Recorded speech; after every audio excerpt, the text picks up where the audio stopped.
হে আমার স্বর্গস্থ পিতা, পরম পিতা, পরম ঈশ্বর, তোমার ধন্যবাদ করি, প্রশংসা করি, গৌরব করি গো পিতা। পিতা গো, প্রতিদিনের ন্যায় আজও একটি নতুন দিনের শুরুতে তোমার কাছে এলাম প্রার্থনা নিয়ে। এই সুন্দর সকালের শুরুতে আমি নিজেকে এবং তোমার সকল সন্তান যারা এই প্রার্থনা শ্রবণ করবে সকলকে তোমার চরণতলে জ্ঞাত করলাম। সকলে ভার নাও, সকলকে স্পর্শ করো, সকলের পাপ ক্ষমা করে তোমার পথে পরিচালিত করো, আর সকলকে জীবনের সঠিক পথ দেখাও পিতা, তারা যাতে প্রতিনিয়ত প্রতিদিন সঠিক পথে চলতে পারে। পিতা গো, আমরা সকলে তোমার উপর নির্ভরশীল। একমাত্র তুমি সেই ঈশ্বর যে পারো আমাদের সকল পাপ ক্ষমা করে প্রতিটা মুহূর্তে আগলে রাখতে।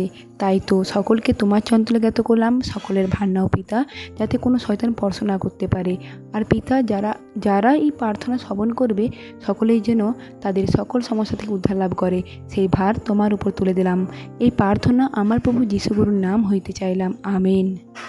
এবার আসা যাক বাক্যে। ফিলিপিও প্রথম অধ্যায় 9 থেকে 10 পদ। এখন আমার প্রার্থনা এই, তোমাদের ভালোবাসা যেন জ্ঞান ও গভীর অন্তর্দৃষ্টিতে দিনের পর দিন সমৃদ্ধ হয়ে ওঠে, যেন কোনটি উৎকৃষ্ট তা তোমার উপলব্ধি করতে পারো এবং খ্রিস্টের পুনরাগমনের দিন পর্যন্ত পবিত্র ও নিষ্কলঙ্ক হয়ে থাকতে পারো, আমিন। পিতা, তোমার সন্তানদের জন্য বিশেষ প্রার্থনা রয়েছে।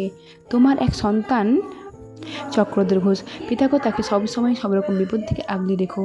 পিতা, তোমার আরেক সন্তান পিউ ঘোষ, তাকে সবসময় সব রকম বিপদ থেকে আগলে রেখো পিতা, সেই ভার তোমার উপর তুলে দিলাম।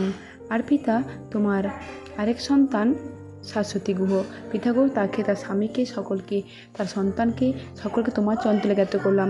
সকলের ভার নাও, সকলকে স্পর্শ করে সবসময় সবার মধ্যে আগলে রেখো। আর তাদের যে ফিনান্সিয়াল প্রবলেম চলছে তা তুমি সমাধান করে দাও, তাকে পথ দেখো পিতা, তোমার সন্তানের ভার তোমার উপর তুলে দিলাম। আর পিতা, তোমার আরেক সন্তান সাত্থান দেবনাথ, পিতা গো, তাকেও সবসময় সব রকম বিপদে আগলে রেখো। তার মানসিক ও শারীরিক সকল সমস্যা রয়েছে, তাই তোমার সন্তানকে তোমার চরণতলে জ্ঞাত করলাম, তাকে সবসময় সব রকম বিপদ থেকে আগলে রেখো পিতা। আর পিতা, তোমার আরেক সন্তান সমীর দাস, তাকেও সবসময় সব রকম বিপদে আগলে রেখো পিতা। পিতা গো, তার টিবি সমস্যা রয়েছে আর লাং ডিজিজ রয়েছে, সেটাও তুমি তোমার পরে সুন্দর করে দেও পিতা, সেই ভার তোমার উপর তুলে দিলাম। আর পিতা, তোমার আরেক সন্তান সুশীলা ঘোষ, তাকে সবসময় সব রকম বিপদে আগলে রেখো পিতা। পিতা, তোমার পরে সুস্থ দান করো পিতা, সেই ভার তোমার উপর তুলে দিলাম। আর পিতা, তোমার আরেক সন্তান সঞ্জু ঘোষ, পিতা গো, তাকে সবসময় সব রকম বিপদ দিয়ে আগলে রেখো। তার হাতে যে মাংসপিণ্ডের মতো হয়েছে পিতা, সেটা তুমি তোমার পরে সুস্থ দান করো পিতা, সেই ভারও তোমার উপর তুলে দিলাম পিতা। আর পিতা, তোমার আরেক সন্তান মমিতা গোড়াই, পিতা, তার যে শারীরিক মানসিক সমস্যা রয়েছে পিতা, তা তুমি তোমার পরে সুন্দর করো, আর সেই ভারও তোমার উপর তুলে দিলাম। আমি জানি পিতা, তুমি তোমার সকল সন্তানের ভার নিলে, সকলকে স্পর্শ করলে আর সুস্থ দান করলে। এই প্রার্থনা আমার প্রভু যিশুগুরুর নাম হইতে চাইলাম, আমিন।